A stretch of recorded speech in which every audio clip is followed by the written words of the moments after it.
قرآن پاک میں اللہ رب العزت نے اسپیشل آیت اتار کر فلسطین کی زمین کتنی برکت والی ہے اللہ نے خود اس کے بارے میں بتایا۔ صادق بان صاحب، میرے جوانوں، بڑی تعداد میں آپ یہاں پر کھڑے ہیں، 15واں پارہ جا کر کھول لینا۔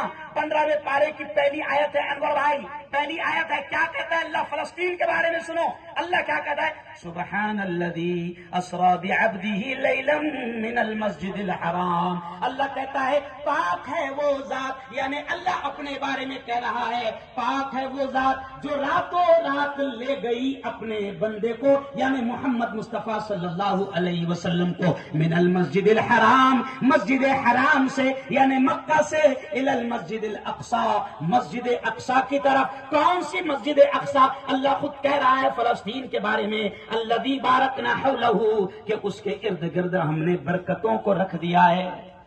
اللہ کہہ رہا ہے کہ فلسطین کی زمین وہ زمین ہے کہ جس کے ارد گرد اللہ نے برکتوں کو رکھا ہے۔ اور شور میں آپ کو سمجھا رہا ہوں کہ فلسطین کی زمین کتنی مقدس، کتنی برکت والی ہے۔ ایک جملے سے آپ کو سمجھ میں آئے گا کہ معراج کے وقت میں جب حضرت محمد مصطفیٰ صلی اللہ علیہ وسلم، یاسین ملتانی صاحب، کہ معراج کے وقت میں جب حضرت محمد مصطفیٰ صلی اللہ علیہ وسلم اللہ کی ملاقات کو جا رہے تھے تو اس وقت مکہ المکرمہ سے سب سے پہلے محمد صلی اللہ علیہ وسلم کو فلسطین مسجد اقصی لے جایا گیا۔ اور سنو مسجد اقصی کتنی مبارک زمین ہے کہ مسجد اقصی میں حضرت آدم، بابا آدم سے لے کر محمد صلی اللہ علیہ وسلم تک 1,24,000 نبی ایک ساتھ جماعت کا انتظار کر کے سب بنا کر بیٹھے تھے، اور نبیوں کے امام کا انتظار ہو رہا تھا۔ ہمارے نبی وہاں پر پہنچے اور سارے نبیوں نے، 1.25 لاکھ نبیوں نے ایک ساتھ معراج کے وقت میں مسجد اقصی میں نماز پڑھی ہے۔ اس لیے وہ زمین مقدس ہے کہ سارے نبیوں کے قدم ایک ساتھ اس زمین پر پڑے ہیں۔ تو ظاہر بات ہے کہ ہماری نگاہ میں وہ مقدس ہے۔ اور جہاں تک کہ فلسطینیوں کی محبت ہم کو اس لیے ستا رہی ہے کہ ہمارے اللہ نے بھی کہا، کیا کہا، انما المؤمنون اخوہ، اللہ نے قرآن میں کہا کہ تمام ایمان والے بھائی بھائی ہیں۔ ہمارے نبی نے بھی کہا المسلم اخو المسلم، مسلمان مسلمان کا بھائی ہے۔ تو ظاہر بات ہے، اور نبی نے یہ بھی کہا کہ ایمان والا وہ ہوتا ہے، جملہ سننا میرے جوانوں، پیارے نبی نے یہ بھی کہا کہ ایمان والا وہ ہوتا ہے کہ دنیا کے کسی ایک کونے میں کسی ایمان والے کو تکلیف ہو تو دنیا کے دوسرے کونے میں مسلمان کو، ایمان والے کو اس کی تکلیف کا احساس ہونا چاہیے۔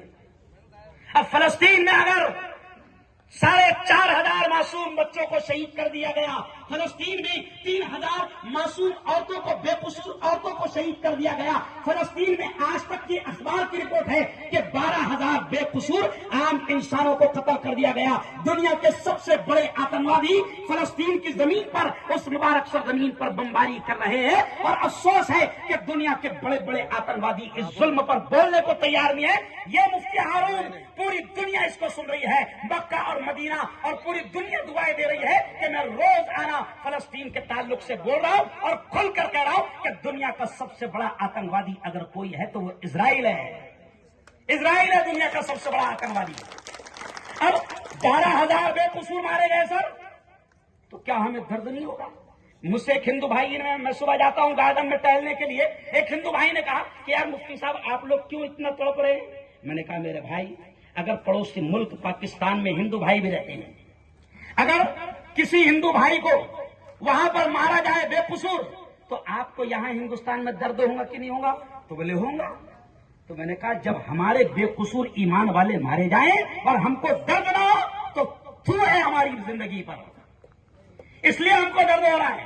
اس سے پہلے بھی جب 5 سال پہلے اسرائیل آتنوادی نے فلسطین پر بمباری کیا تھا، میں نے دھرنا نکالا، اس زمانے میں کلکٹر آفس کے سامنے روڈ جام کیا، تو اس زمانے میں جو ایس پی تھے حسین بھائی، ایبا بھائی، تو انہوں نے بولے یار مفتی ہارون تو کیوں ٹینشن دیتے رہتا ہے، وہ 7 سمندر پار لفڑے چل رہے ہیں فلسطین میں، تو یہاں لڑنے نکال رہا۔ بولا ایس پی صاحب میری خالہ رہتی وہاں،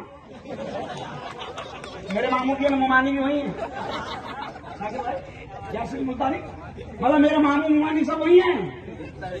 اور یارو فلسطین کا درد ہم کو تھا ہے اور ستائے گا، اور اگر فلسطین کے مظلوم شہیدوں کا خون اگر ہم کو رلاتا نہیں ہے تو ہماری زندگی پر دھو ہے۔